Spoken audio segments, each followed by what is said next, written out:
So, Assalamu alaikum, greetings of peace to all of you. I'm a qualitative sociologist of religion, and as you've heard, I completed my PhD at the School of Oriental and African Studies about 3 years ago now. And I've just completed a research fellowship at UAB where I was working with a few colleagues here. Thank you for coming along. I'm also a mother and ex-teacher, and that's a big part of my identity and what I do. And I'm of Pakistani heritage, but I'll set your minds at ease because one of the first questions I get when I start speaking is, what's your accent about? Where are you from? So we'll just get over that bit first.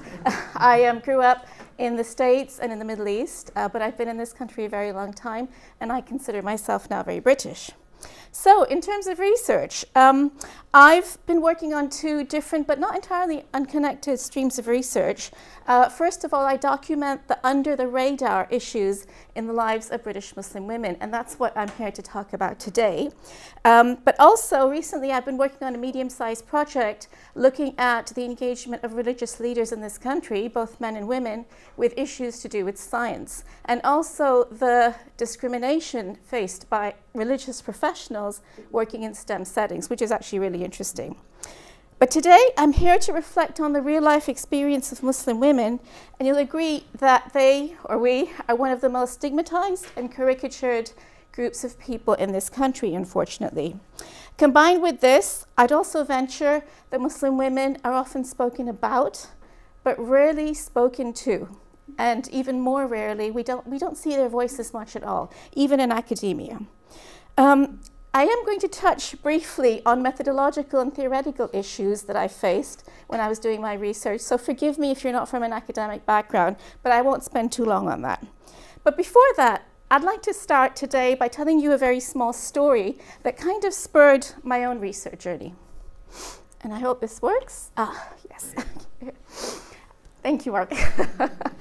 About 10 years ago, I was at King's Cross Station in London, and on an otherwise very ordinary day, just brushing along as we do, I was faced with this, a very loud diatribe by an inebriated, clearly drunk man directed at me, and that was very clear as well. "What are you doing here?" he said to me. "Why don't you just go back home? Go join jihad with ISIS," and so forth.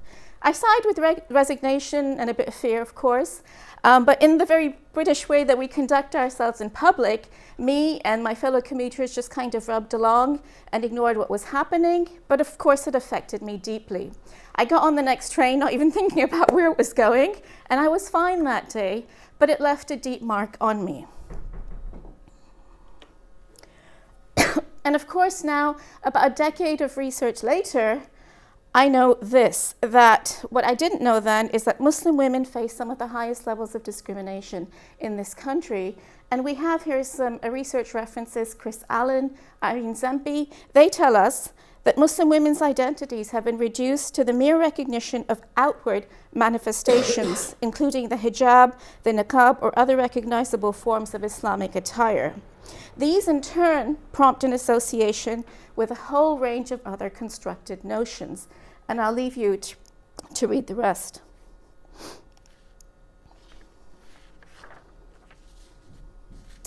And this has been corroborated by my own findings. Those of you that are old enough to remember Stepford Wives, this is a quote from one of my own respondents, Amy, a black social worker and a convert to Islam. She says, "We don't have a say, we don't decide, we don't choose." She recognizes that for a lot of Muslims, this is a reality, but that's not all of us, she goes on to say, that doesn't take into account the diverse backgrounds. And it's not coincidental that Amy expresses frustration with not having a say, despite the fact that she's a competent professional and she's been born and brought up in this country. And with much of the academic and media coverage, unfortunately, that we've mentioned above, she finds that there's a lack of nuance and diversity in representations of Muslim women. And this was the nuance and diversity that I was trying to capture in my work.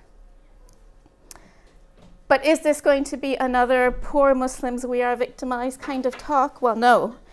Because in reflecting on my experiences at King's Cross that day, I was struck by something else.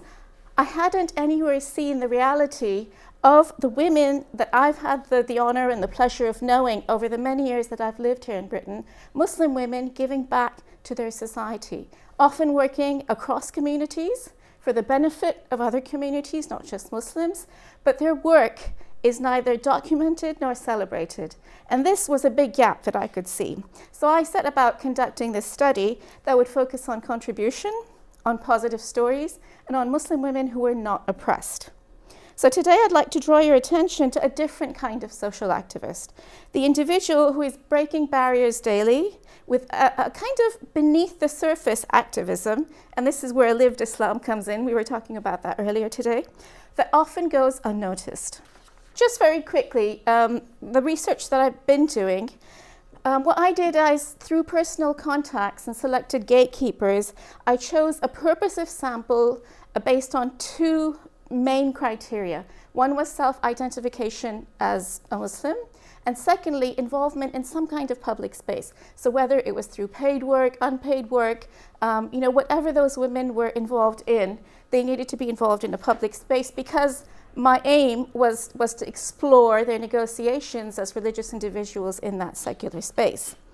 I documented the narratives of social contribution of these women, their experiences of British multiculturalism, yes, the M word, it did come up many, many times as a positive environment in which to grow up in the 70s and 80s.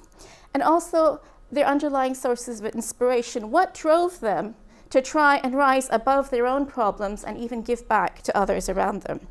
In this way, I wanted to contribute to an understanding of how religious life might be compatible with temporal success in a secular society such as ours, and to document how on a daily basis these women are upholding their religious practices in a very secular public space.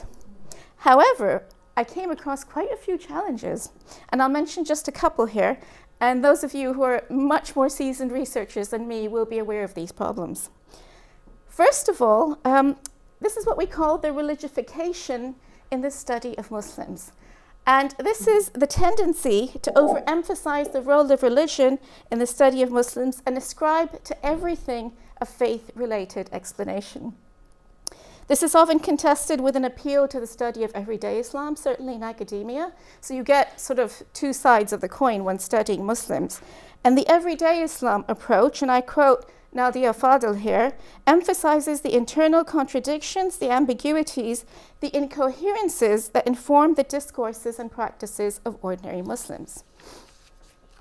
Scholars championing this more everyday approach criticize what they see as an undue focus on piety and an oversimplified and uncritical presentation of Muslim pious self-formation. There can be a clear sense that Muslims can too often, and I quote Sophie, be reduced to a function of their religion, and other dimensions of identity and experience have been ignored. As a result, the oversignification of religion happens, and the homogenization of the whole community ensues. So with these discourses in mind, I set out to not emphasize visible religiosity. And I didn't recruit women, for example, who were clearly wearing the hijab or who attended mosque Islamic circles regularly. And I didn't recruit in mosques or Islamic institutions either. But the matter is more complex, actually, than it may initially seem to a researcher trained in the liberal secular tradition, because it really quickly became apparent from my data that faith formed a core component in not just the lives of these women, but in the motivation for doing the work that they did, and it couldn't be ignored. Secondly, in addition to the question of over-religification, I also faced a problem that affects those of us who study religious women more widely. How does one apply feminist theory, developed essentially in a secular framework, to the lives of pious women? And this is like the million-dollar question that many academics have been struggling with for a long time. I found myself, sorry, I think it's probably someone online. Yeah.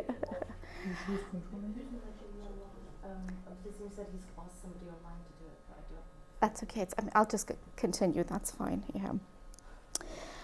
So I found myself drawn inextricably to the potential and possibilities of feminist theory and of intersectional theory, particularly in terms of analysis, but also in terms of seeking justice for unheard populations.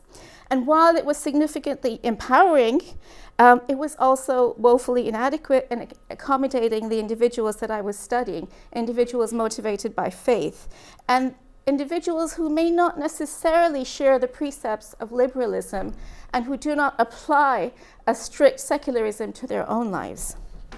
Finally, I also face the conundrum that many of us who study religions more widely face, and this is, how does one measure religiosity? And I took the easy way out, I've got to say, and I just used self-identification. So if someone self-identified as a Muslim, I was ready to accept that. And this is particularly problematic when you're studying Muslim women, because most scholars of religion tend to measure religiosity by things like mosque or church attendance. But of course, Muslim women don't always practice outside of the home. And also whether they're dressed in a certain way or not, again, doesn't signify the extent of their religiosity. So how did I overcome some of these research dilemmas? I mentioned the first point that I did recruit women who were involved in the public space. The trickier thing was the feminist methodology, the theory side.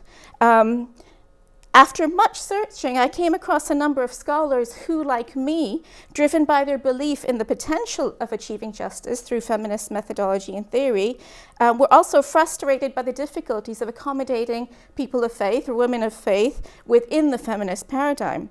And I owe much to the Islamic feminist approach developed by Saria Contractor, who many of you know very well. And this is one that accommodates women of faith, and it uses the tools of a feminist methodology, such as welcoming alternative and contextualized views, involving participants fully in the research process, and giving centrality in a very grounded way of approaching your research to their views and their experiences and even their agenda in the research process. But I did go a little further because I found this wasn't enough for me. And what I did was I reframed key concepts such as agency and freedom to accommodate the women in my sample and to accommodate their negotiations. And I'll speak about this in a minute. But for my study, this application of feminism has given rise to an emphasis on individual voice, on self-definition, and on the centrality of freely made choices for the women that I studied here. And my aim was to employ these tools to make the women collaborative partners in my research. And if you believe in the wave formulation of feminism, I use a lot of the tools theorized by third and fourth wave feminists. I see some nodding heads there. Finally, what about the problem of measuring religiosity? Again, I didn't recruit in Islamic institutions, or I didn't recruit visibly Muslim-looking people. But to be honest, I should mention this, it was actually hard to find women who didn't look Muslim in the areas that I was looking at, and a lot of it was charity work. So, we'll understand this in a minute when I talk about my results. I struggled with that one.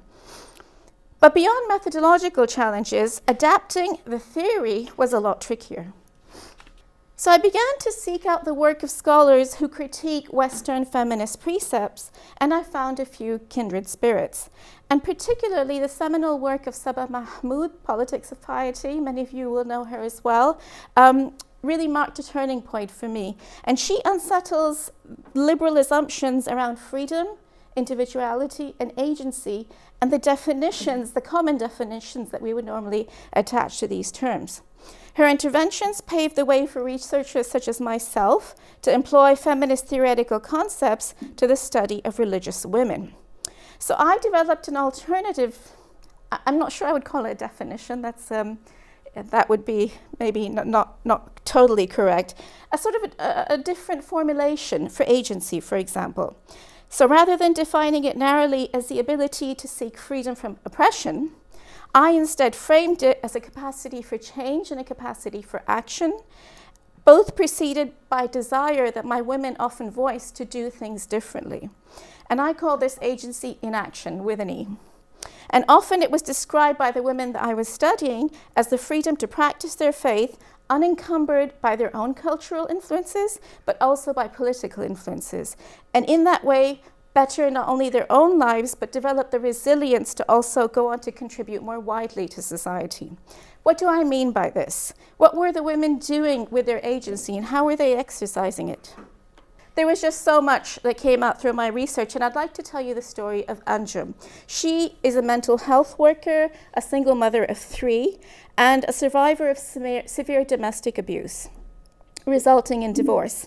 Her courage and resilience were exemplary, and I remember an interview, I often had to stop because I was upset by what she was saying, even when she wasn't. It takes some skill to do that. And for her, the ray of hope came in her determination, developed many years after marriage, to continue her education in mental health because she herself had benefited from the mental health system so much. And this was despite her husband constantly threatening her to discontinue her education. And she didn't even hesitate to call the police when he threatened her physically. She pursued her education in the turmoil of her life, and she went on to work in mental health. But over the years, she received very little support actually from her own community and her family. She was told, you just need to put up with this, just get on with it. And she was told that too many times. But how is she exercising her agency? She told me that support for her came in the form of her non-Muslim manager at work, a well-known Muslim imam, and her caseworker at what was then known as the Muslim Women's Helpline. And some of you might remember that. Now it's known as the Muslim Community Helpline. And I quote Anjum as saying, I got in touch with Mufti B. He was so good to me.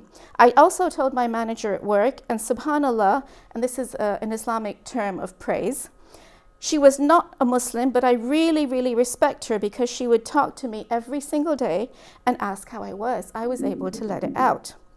Where do we see Anjum exercising her agency here? It was in her recognition that education would be crucial to her, in her knowledge and her bravery in reaching out to existing support systems tailored to Muslims, because it's not easy to reach out to support systems in your own community for fear of, what if someone finds out? But she did. And in addition, she made the conscious choice to exercise these agencies and pursue her freedom while still remaining faithful to her religious beliefs. And she, interestingly, employed liberal secular tools and concepts such as rights, freedom, equality, in order to do so. And that's what I found really interesting.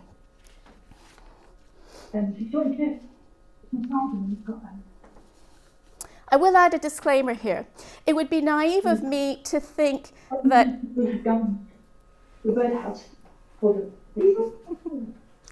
it would be naive of me to think that most women, most Muslim women, most British Muslim women have access to the same opportunities and education that the women in my sample did.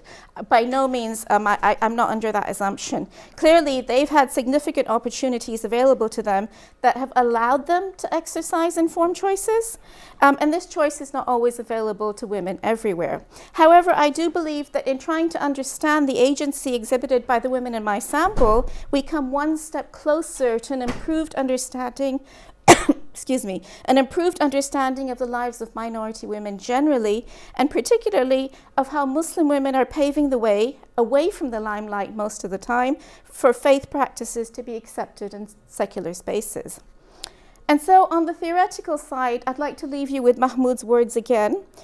She argues that in ignoring other modalities of agency, we don't account fully for the freely chosen religiosity of her Muslim respondents or respondents like mine. So she also calls for the need to develop an analytical language for thinking about modalities of agency that exceed liberatory projects, whether feminist, leftist, or liberal. And for my study, I needed the theoretical freedom to be culturally specific and not necessarily bound by liberal secular definitions of what it means to have agency and to be free. So that's the theory and methodology bit done. I'll move on to something more interesting. I'd like now to talk about 3 major findings that came out of my work, which I think are significant So I've talked about how faith formed a core component of their identity. And very early on, I found that the inadequacy of secular worldviews in explaining the lives that these women have consciously created became apparent. The role of faith was significant in their motivations and their subjectivities and became something that I just couldn't ignore. Again, I quote Mahmoud. She says, "We can no longer arrogantly assume that secular forms of life and secularism's progressive formulations necessarily exhaust ways of living meaningfully and richly in this world." What did this faith commitment look like? It took the forms of public assertions of faith in conversations with non-Muslim friends and colleagues for these women. Their requests for prayer spaces at workplace, it's not easy to do, and inculcating in their children a strong sense of their spiritual heritage. And it was even the powerful motivator behind their social and charitable contributions. I bring you Baha, who is a mother and school teacher turned academic now. She spoke of her experiences of the Bosnian War. When I saw the persecution of the Bosnians, she said, their religion, her religion as well, took on a whole new meaning for me. And since then, she told me about how she is consciously a Muslim ambassador wherever she goes because she just carries it with her. A younger participant, Saba, who is a lawyer and a keen charity worker, charted the development of her spiritual journey. She told me that for me, and I quote, "It's a really positive relationship in the sense that I've always seen it as something that guides me, that inspires me, and ultimately strengthens me. It strengthens me in terms of it teaches me patience and the value of patience." So we see here faith as an intrinsic motivator for these women, as a core component of their identity, and as an enabler in their daily social interactions. And I won't go into this in detail, but for those of you that are interested, there's a bit of research there that shows that for most Muslims, faith is more important than it is for other people in Britain. And a quick look at our most recent census will also tell us that the number of people self-identifying as Muslim has gone up more than 1.5 percentage point from 4.8 to 6.5 now. So within that particular community, faith convictions are on the rise. For our purposes here today, we see a sample of women who are taking ownership of their lives, making their own choices, and proactively engaging in the public context as faithful yet very British individuals. So a second major finding that came out of my work, and I think this is one of the most significant findings for me, was an unanticipated theme, which was the strong desire of these women to initiate relationships outside their own communities. And this is where their stewardship, for the purposes of today's theme, really takes on a proactive flavor.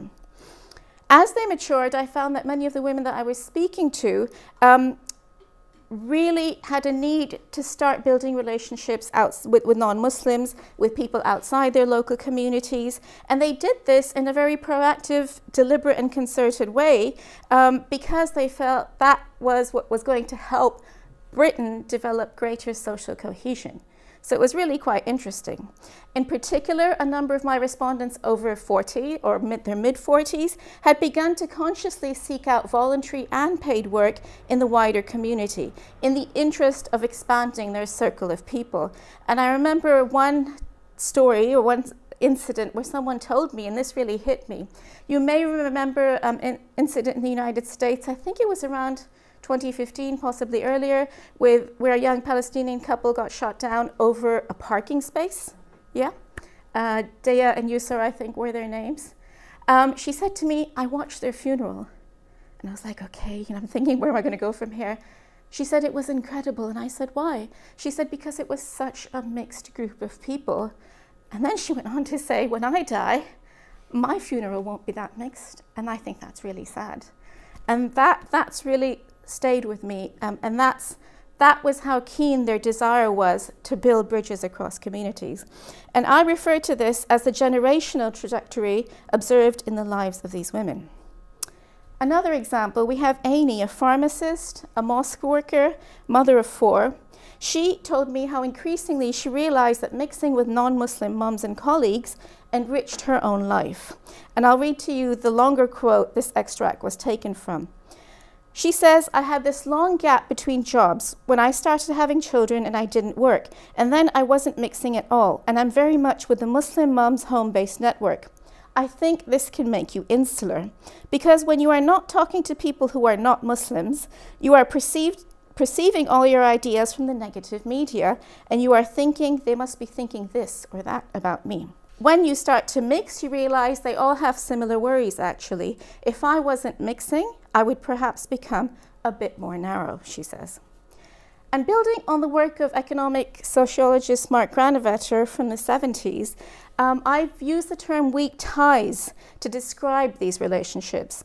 And while Granovetter's model is used in the business world to describe how people accumulate economic and business capital, the women in my sample desired to build social and community ties without any regard for economic gain. So for me, a weak tie is a link between two individuals from different religious or ethnic communities characterized by casual acquaintance, less frequent interaction, and low levels of emotional investment. So this is not, your best friend. This is a casual acquaintance, but they're valuable ties still. And they form a crucial bridge between different communities within which individuals would not normally come across each other. And more specifically, the women in my sample had strong aspirations to establish these ties with the aim of improving community relations through deeper understanding. My final sort of theme from my research was towards the end of each conversation I had with the women, we talked about their visions for the future.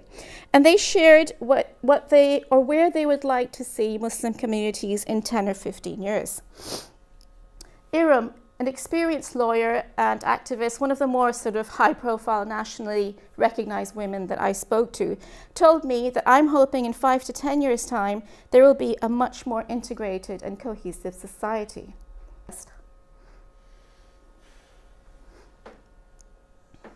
This was prior to Brexit. I don't know how she voted, but I often wondered.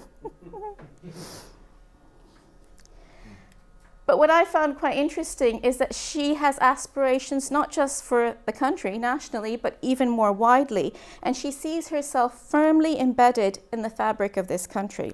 She also criticizes the ability of secularism to accommodate women of faith. Another respondent, a very different respondent, a Cheryl, a convert to Islam, an academic, a mother, she frames her vision in terms of a sort of universal spiritualism.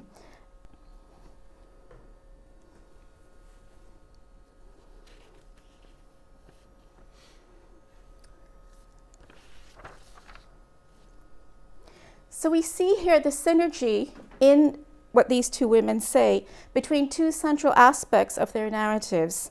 One is their core identity as Muslims, but on the other hand, it's their fleeting daily encounters across cultures and faith. And in a back and forth iterative process of negotiation and renegotiation, both of these parts of their identity and their lives strengthen each other as they craft hybrid identities in the third spaces that they've created for themselves.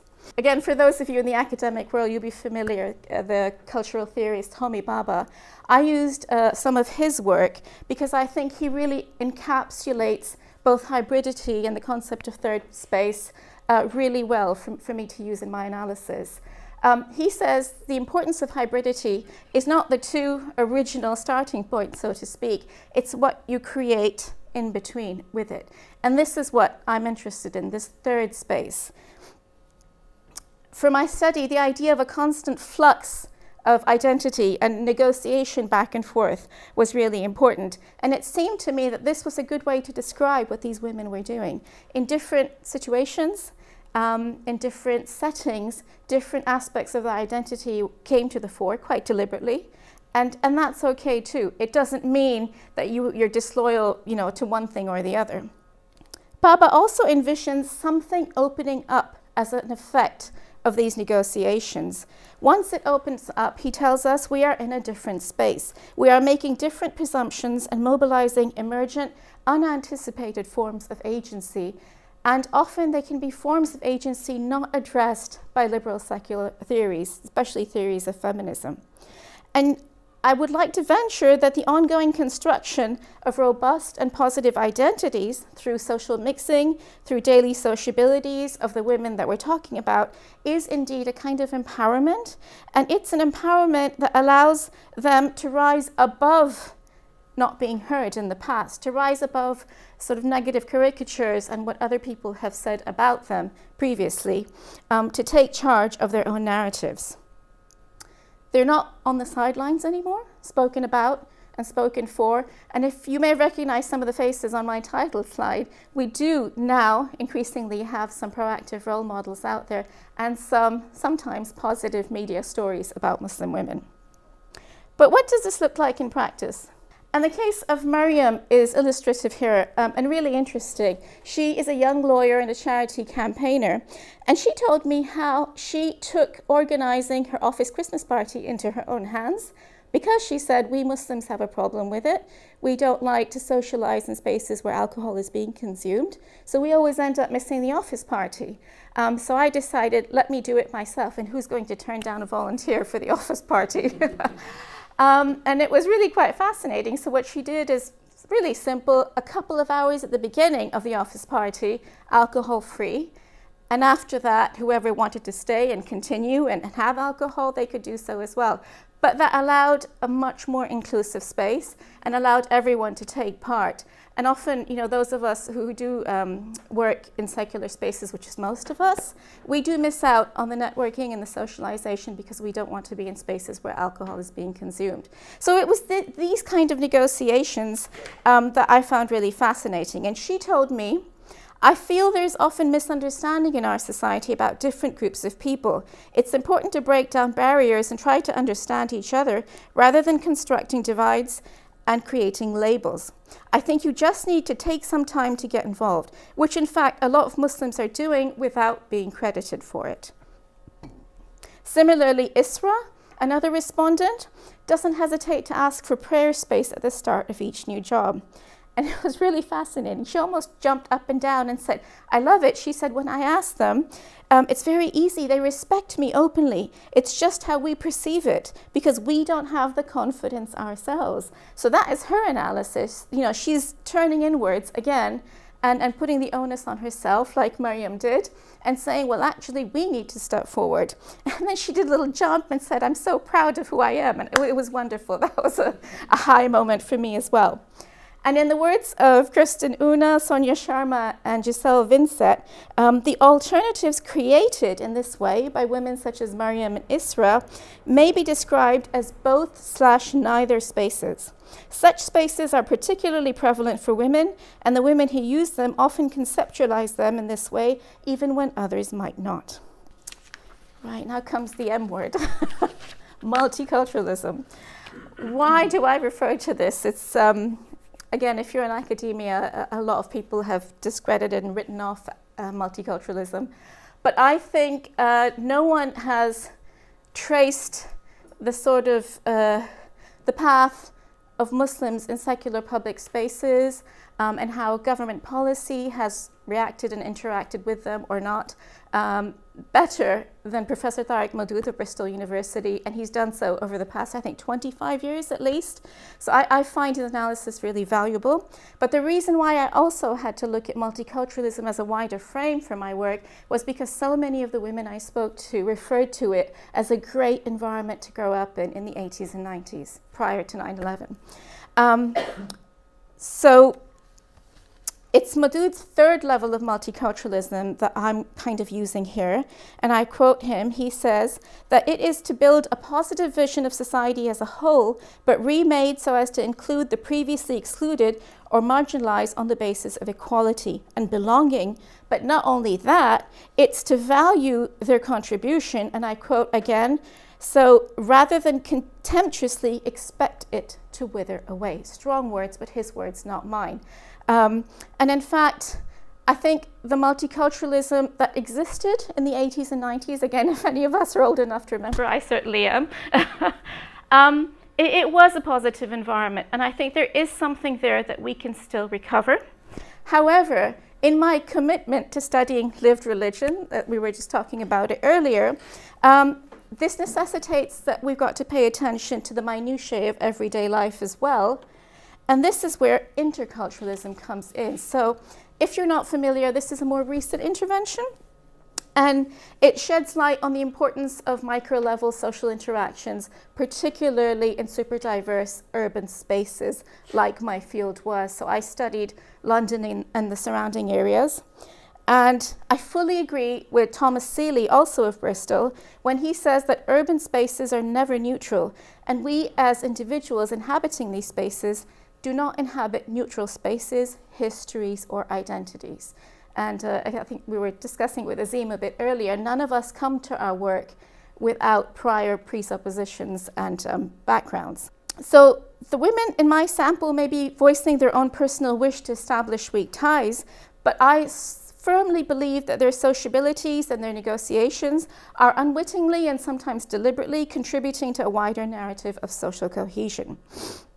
And very few discussions of minorities can get away without mentioning the I word again, integration, which I truly dislike, but we'll come to that in a minute.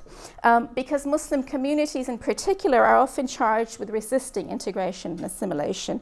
And I think examples such as these, really show that this isn't the case. The women that I have studied are not integrating by setting aside their heritage, cultures, and religious beliefs to join some presumed homogenous white British majority. We all know that doesn't exist. But they're doing it by creating these alternative third spaces, these both neither spaces that I've spoken about. And like I said, I actually really dislike the term integration with its negative connotations and with its dismissal of minority cultures and with its onus of responsibility on minorities only. So I spent a lot of time trying to come up with a different term or concept, and until I find something better, I prefer integration.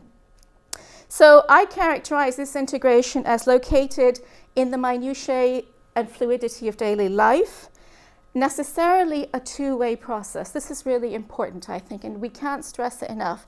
You pick up any green paper or white paper or even a law-related integration or government integration policy, and you will be pressed to find any burden of responsibility put on the majority community. That just can't hold. So I think we need to begin by demanding that the majority or host community also make an effort to not just reach out, but to value and welcome minority contribution. And in the case of minorities in Western contexts, especially Muslims, the most common charge leveled against us is, that your lack of commitment or disloyalty to your national identity. The story of Halima was interesting. She works with her local council for the betterment of her local community, and her approach reflects her strong feeling of belonging in Britain. She says, "We were operating from the point of view that we are British Muslims, we live here, we are citizens, and we have to engage in the structure. And if the structure is not working for us, we have to challenge it." So these women are taking charge of everyday situations to access instrumental and effective networks, and they're comfortable in both their religious and their temporal selves. And they are, as you can see from the data, they're improving the quality of contact beyond the sort of shallow sari, samosas, and steel bands approach. And if you've been to primary school here, you remember that. The festivals approach, we call it sometimes. It doesn't go much beyond that. And so to the oft-repeated charge or question we get, can you be British and Muslim?